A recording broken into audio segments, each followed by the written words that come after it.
السعودية قافشة في الترند مش عايزة تسيب بعد ما عملت الفنادق والبوليفارد والمراسم والمواسم وكل ده والملاعب اللي جننت العالم كله. قررت تطير الحجاج. ايه ده بجد؟ عملت حاجة اسمها ليليوم، هتمشي بسرعة 250 كيلو، شغالة بالكهرباء، صديقة للبيئة، بتشيل من 4 ل6 ركاب، وفيها كل الهوسبيتاليتي وكل الفاسيلتي وكل الدلع للحجاج. بصراحة ولا أروع. فيلم الحريفة قالب الدنيا، شوية شباب لسه طالعة ولكن ولعوا في شباك التذاكر، وبينافسوا أبو نسب والاسكندراني اللي هو أول بطولة لأحمد عوضي على المركز الأول، والكل بيشهد بالفيلم. أنا ما شفتش غيره بصراحة، الفيلم حلو قوي ولكن لسه هشوف أبو نسب، بس طبعا عمري ما أدخل الاسكندراني. هو انتوا عايزين مننا ايه؟ عمرو دياب حزم السوق ونزل ألبوم مكانك.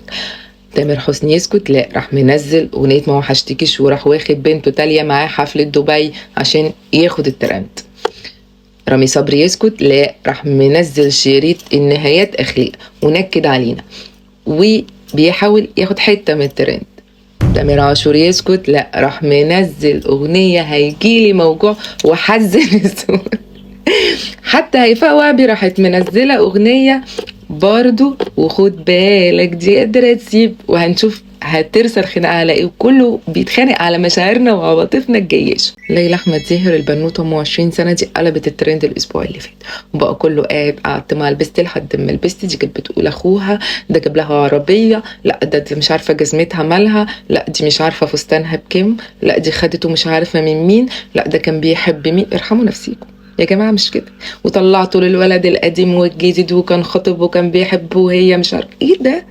افرحوا انتوا في ايه؟ اتعلموا تفرحوا، ده على الخلق للخلق. دلوقتي انا محتارة اسمع كلام بيبسي وخليني على المتعودة عليه، ولا اخليني مع فودافون واغير. انا مش عارفة. كلنا شفنا الماتش امبارح وكلنا جات لنا نقطة وهم جابوا لنا نقطة، ولكن هدينا شوية بعد ما شفنا ماتش غانا ولقينا ان المجموعة اتقلبت رأسا على عقب. مع ذلك خلي بالكم ان ماتش غانا اللي جاي هم هيحاولوا يرجعوا واحنا هنحاول نرجع، فالماتش هيكون ولا اصعب. وطبعا ما الترند ما يخلاش من وسام ابو علي والحملة الذكية اللي عملها الاهلي. وسام ابو علي اهلاوي، استروحي الاهلي اعمل الفورمة دي معروفة خلاص. end of discussion. من الترند بالاحايب اللي سابوا كل حاجه وقفشوا ان مصر هي اللي ما كانتش بتدخل المساعدات، والمصيبه ان ذات الاخوان عليهم وحاولوا يلبسوا التهم. هنشوف الدنيا هتوصل لايه، بس انا بالنسبه لي والله انا ما شايفه المحامي ده غير كده. استنوني كل اسبوع في رسيني على الترند. رسيني.